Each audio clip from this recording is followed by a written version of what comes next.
प्रणाम गुरुजी, कैसे हैं आप? गुरुजी, एक और बात पूछनी थी आपसे। ये ना ऑफिस जो है ना बहुत ज़्यादा रिस्पॉन्सिबिलिटीज़ हो गई हैं और ट्रैवल भी करना पड़ा था पिछले हफ्ते। तो ना मीटिंग्स होती हैं और डेमो देना होता है, प्रेजेंटेशन होती है। तो एक टॉपिक ख़त्म हुआ, फिर दूसरा आ गया, फिर ख़त्म हुआ, तीसरा आ गया और आज एक था।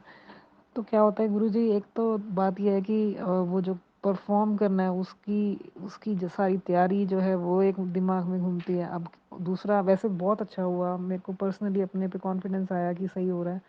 दूसरा क्या होता है कि कुछ लोग जो होते हैं आपस में टीम में, वो थोड़े से अपना काम भी दूसरे पे डालते हैं और थोड़ा सा इधर उधर कॉन्फ्लिक्ट्स होते रहते हैं। तो अब एक थोड़ा बड़ा कॉन्फ्लिक्ट हुआ तो मैंने अपना पॉइंट रेज़ किया, लेकिन वो बंदा ज़्यादा बात करने में चुस्त निकला, उसने अपनी आवाज़ से मेरी आवाज़ छोटी कर दी। तो और छोटे-मोटे कॉन्फ्लिक्ट घर में भी रोज़ के होते रहते हैं। तो गुरुजी, मेरा ना 1 घंटे का वॉक होता है शाम को और वो मेरे लिए, और मेरे को ये बात माइंड में 100% समझ आ गई है कि हेल्थ सबसे ऊपर है। ये झगड़े तो रोज़ के कहीं न कहीं होते ही रहेंगे, कोई काम करेंगे, कुछ ना कुछ बीच में कहानियाँ आएँगी।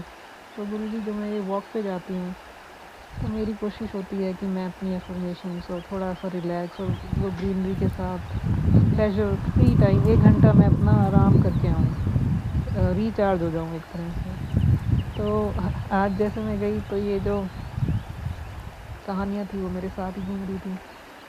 तो आधा रास्ता वॉक में तो पता ही नहीं लगा कहाँ से कहाँ पहुँच गई मैं। फिर बड़ी मुश्किल से बीच-बीच में अपने आप को प्रेज़ेंट मोमेंट में क्रिएट करने की कोशिश की, फिर भटक गई। तो अभी भी अब सोने का टाइम है, तो बीच में मैंने माइंड को वो दिया ऑर्डर कि अब जो है ये टॉपिक अभी रात को तो सॉल्व होगा नहीं।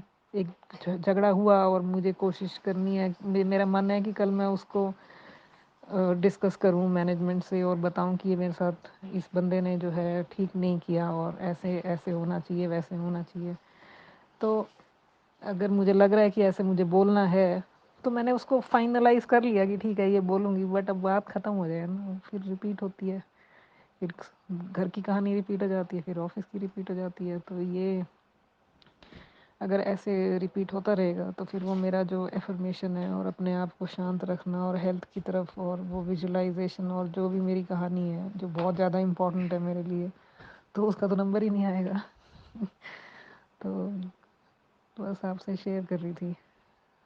तो मतलब मुझे तो यही लग रहा है कि ये जो आप वर्ड बोलते हो, संकल्प, कि ऑर्डर दो माइंड को और फिर वो आपका कहना माने कि हो गई बात ख़त्म और आज का इतना ही है, अब ये डिस्कनेक्ट करके चीज़ों से अपने में आना। लेकिन प्रैक्टिकली तो फेल हो रही हूँ। बस सोचा आपसे शेयर करती हूँ, बताना गुरुजी आपकी इस पे आपकी guidance. Thank you so much.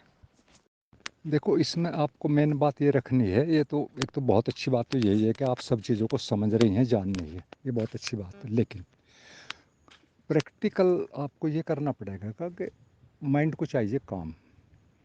थोड़ा इतना अवेयर रहो को उसकी जगह अपना कोई एफर्मेशन चालू रखो।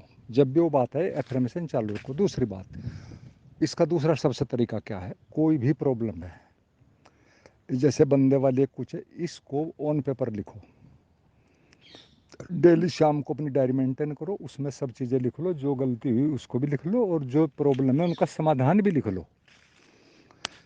जैसे आपको चार चीज़ें अभी दिमाग में घूम रही तो उन चारों के समाधान लिख लो, बुद्धि से, इंटेलिजेंस से सोच के किसका ये समाधान फिट है और ये मैं कल हर हाल में करूँगी, वो लिखो और उनको पढ़ लो कभी भी।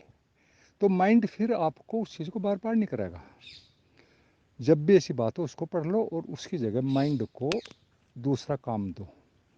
कोई भी पॉजिटिव एफर्मेशन दो, कुछ भी दो, वॉकिंग, म्यूजिक, कुछ भी, लेकिन उसे चाहिए काम। अगर काम नहीं दोगे तो वो ऐसे ही करेगा। काम एफर्मेशन वाला दो, एक तो ये बात है। और उनको लिख दोगे ना, 2 दिन बाद पढ़ोगे तो माइंड में उसका जवाब अंकित हो जाएगा, रजिस्टर, कि ठीक है तो मेरी प्रॉब्लम सॉल्व होगी। कल मुझे 12 बजे हल करनी तो 12 बजे फिर एक बार देख लूँ या ना देख लूँ, ऐसे है। माइंड लिखे हुए का सबसे ज़्यादा असर पड़ता है माइंड पे, इतना किसी चीज़ का नहीं पड़ता दुनिया, बोले हुए का भी नहीं पड़ता, लिखे हुए का बहुत पड़ता है। तो लिख लो। मैंने आपको शायद एक बार पहले बताया था किसी वीडियो में, नेपोलियन बोनापार्ट असंभव को कहता था कि असंभव जैसा कुछ नहीं होता।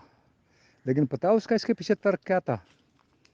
वो युद्ध की जितनी संभावित परिस्थितियां भविष्य में हो सकती थी उन सबको सोच सोच कर उनके हल करके चार्ट बनाकर अपने कमरे में चारों तरफ टांग देता था और फिर निश्चिंत सोता था। कोई भी आ, उसने बताया, उसके सैनिक ने किसी ने आकर कि ऐसे ऐसे ये होगा, तो फट चार्ट को देख कर ऐसा ऐसा कर दो। माइंड उसका रिलैक्स है, कोई दिक्कत नहीं, सब लिखे हुए हैं। तो ऐसे ही है, ये एक टेक्निक है, बहुत गजब टेक्निक है। सबके आंसर लिख दो जो आपको अच्छे से अच्छा लगता है। दूसरी बात एक और देखो, कोई प्रॉब्लम हो, प्रॉब्लम जीवन में रहेंगी, ये तो एक फैक्ट है, इसमें आप कुछ नहीं कर सकते। और एक और सूत्र रखो, सवाल ये नहीं है परिस्थितियाँ क्या हैं, कैसी हैं, कितनी ख़राब हैं, कितनी अच्छी हैं। असली सवाल जीवन का है कि आप उन्हें कैसे फेस करते हैं, कैसे लेते हैं अपने अंदर, किस अर्थ में लेते हैं। मेन बात ये है। तो पहली बात तो दुनिया में कोई ऐसा समस्या या भय या ऐसी प्रॉब्लम नहीं है कि जिसको आदमी फेस ना कर सके, ऐसी पैदा ही नहीं हो सकती कुछ भी। बस इतना है कि बुद्धिपूर्वक उसका हल लिख लो। जब आप थोड़ा भी ठीक हो, आराम से लिखो, उसका हल लिख के छोड़ दो। जब जरूरत हो वहाँ देख कर उसमें कर लो उसको। बार बार फिर माइंड को खुद पता लग जाए कि दोहराने की जरूरत नहीं है, तो मैंने लिख रखा पहले ही, जब जरूरत होगी फ़ौरन यूज कर लेंगे। ये टेक्निक है। माइंड को मैटर दो ही ना अधूरा, जिस पे वो काम करे, वो अधूरी चीज़ों पे करता है और नई से नई लाता रहता है बेमतलब की। तो एक तरीका तो है कि लिखो हर चीज़, हर प्रॉब्लम जो परेशान, सबके आंसर लिखो, भले मेरी भी सलाह कहीं लेनी पड़े, वो लो और उनको लिख दो और लिख कर छोड़ दो। और उसके बाद फिर रिलैक्स रहो अपना, फिर म्यूजिक सुनो, वॉकिंग करो, जो करना है करो। हर प्रॉब्लम का लिखो, जैसे घर की है तो एक बात मान के चलो कि भैया ये रहेगा घर में। क्योंकि दो आदमी, दोनों को विचार अलग अलग हैं, इसमें दोनों ही एडजस्ट करेंगे तो फ़ायदे में रहेंगे, वो एडजस्टमेंट होता है। लेकिन अगर एडजस्टमेंट कुछ पूरा नहीं भी होता है तो उसका ये मतलब नहीं कि उसको परेशानी बना लें, क्योंकि वो तो रहना है हमें, होने दो। सीरियसली लो ही ना उसको, एज ए गेम लो, जैसे डेलिया गेम होता है। चीज़ों को फील मत करो, जो चीज़ें हम बदल नहीं सकते उनको स्वीकार कर लो। ये सबसे बड़ा सूत्र है, जो चीज़ें हम बदल नहीं सकते उनको स्वीकार कर लो, ये असली कहानी है। तो उनको सीरियसली लेने की ज़रूरत नहीं। पता है हस्बैंड भी आज नाराज़, कल खुश भी होगा, क्या हो जाएगा, कौन सी बात है। उसे भी अपना रेशन करना है, आपको भी रेशन करना है बेवजह का। सब एक दूसरे को बदलना चाहते हैं, अपने हिसाब से चलना चाहते हैं। ये प्रॉब्लम सारी दुनिया की, इसीलिए सब परेशान है। परेशानी इसलिए नहीं कि प्रॉब्लम है, इसलिए परेशानी नहीं जीवन में। जीवन की प्रॉब्लम का असली जड़ जो है, कारण वो ये है कि हम सब एक दूसरे को अपने हिसाब से चलाना चाहते हैं। एक ये तो है कारण, और समाधान सिर्फ एक ही है कि जिस चीज़ को बदल नहीं सकते उसको स्वीकार कर लो, पार्ट है लाइफ का। पहला समाधान। दूसरा समाधान है कि प्रॉब्लम लिखो और उसका आंसर लिखो, लिख कर पेपर पर छोड़ दो। जितनी भी 6 प्रॉब्लम सबका लिख लिख कर छोड़ दो, और कभी कभी उनको पढ़ते रहो, 1 दिन में एक बार, 2 दिन में एक बार, ताकि जब वो प्रॉब्लम पाए उसके बाद देख लो। माइंड में छोड़ दो ना अधूरी चीज़ें। हमारे ब्रेन के पास इतनी पावर है, हर प्रॉब्लम का हल कर सकता है। और ये तो प्रॉब्लम भी नहीं होती, सच में प्रॉब्लम नहीं है इस तरह की। हमारे माइंड ने इनको प्रॉब्लम बना हुआ, क्योंकि हम संकल्प नहीं है, हम अवेयर नहीं है। वरना ये कौन सी प्रॉब्लम है कि एक आदमी ने ऑफिस में कर दिया। अरे करेगा भाई, वो चाहेगा कि मैं होशियार हूँ, मेरी बात चले, आप चाहोगे कि मेरे ढंग से चले। और फिर नेगेटिव लोग भी होते हैं, घटिया लोग भी तो होते हैं ना जीवन में, वो कहाँ जाएंगे, वो भी इसी जीवन में है। तो उन लोगों को माइंड ही ना करो, किसी को भाव ही ना दो, ना चीज़ों को इतना वैल्यूबल देखो। ऑफिस का काम है, होगा उसकी शिकायत करो बाकायदा, अच्छे मैनर्ड से, तथ्यपूर्ण ढंग से उसकी शिकायत करो, मीटिंग में रखो, कौन सी प्रॉब्लम है, हल हो जाएगी। तो चीज़ों को हल करो, ना डरने की ज़रूरत, ना घबराने की, ना समस्या बनाने की ज़रूरत। समस्याएं होती नहीं हैं, समस्याएं हम भी बना लेते हैं। तो मैंने 2-3 हल बताए, लिखो, और जिस चीज़ को बदल नहीं सकते उसको स्वीकार कर लो। यहाँ कुछ नहीं होता। ना अच्छे लोगों में भी यही प्रॉब्लम है जो आपके साथ हैं, जहाँ सारे अच्छे लोग हैं वहाँ भी इतनी प्रॉब्लम है। ध्यान रखना, महात्माओं में, साधुओं में इतना अहंकार है, इतनी लड़ाइयाँ हैं, आप कल्पना भी नहीं कर सकते। मैं बहुत घुमा भी, बाहर रहा 17 साल एक तरफा महात्माओं में। ये कोई हमारे संसारिक लोगों में नहीं है, यहाँ सब में ईगो है, सब दूसरे को अपने ढंग से लाना चाहते हैं। ये तथ्य हैं भैया, और इनका हल यही है कि लिख कर रखो। जो चीज़ वो नहीं बदल सकते उनको स्वीकार कर लो। तो ये कुछ भी नहीं है, क्या होगा, कुछ भी नहीं, लो ही ना, बकने दो दूसरा जो बकता है, तुम क्यों टेंशन ले रहे हो। इससे ज़्यादा कुछ कर भी नहीं सकता कोई, क्योंकि उसकी अपनी मजबूरी है। यहाँ सब बेहोश हैं भैया, सब बेहोश, A to Z। उन्हें खुद पता नहीं वो क्या कर रहे हैं, और जो उनसे उन्हें खुद भी नहीं पता। ये मत सोचना कि कोई आपसे उनको कोई एलर्जी है, ऐसा कुछ नहीं कहीं। सब बेहोशी का जीवन जी रहे, और बेहोशी में यही है कि सब दूसरे को अपने ढंग से चलाना चाह रहे, जब कोई चलता नहीं, यही कॉन्फ्लिक्ट है। तो इन चीज़ों को समझो, समझ ही लाती है, कोई भी प्रॉब्लम का फेस करने से ही वो हल होती है। उसको और समस्या बनाने से, बार बार दोहराने से तो और मजबूत होगी वो। उसका हल लिख लो पहली बात, और फिर उसको फेस करो, यही तरीका है। फिर भी जो सारी चीज़ें लिखो, चाहे सब लिख लो, कोई दिक्कत नहीं। करनी तो हस्बैंड भी करेगा, उसकी अपनी प्रॉब्लम है, उसको तो रेशन करना है ना।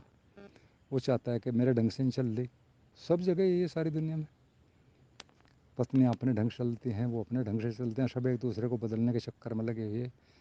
प्रॉब्लम जबकि वास्तव में कुछ है नहीं।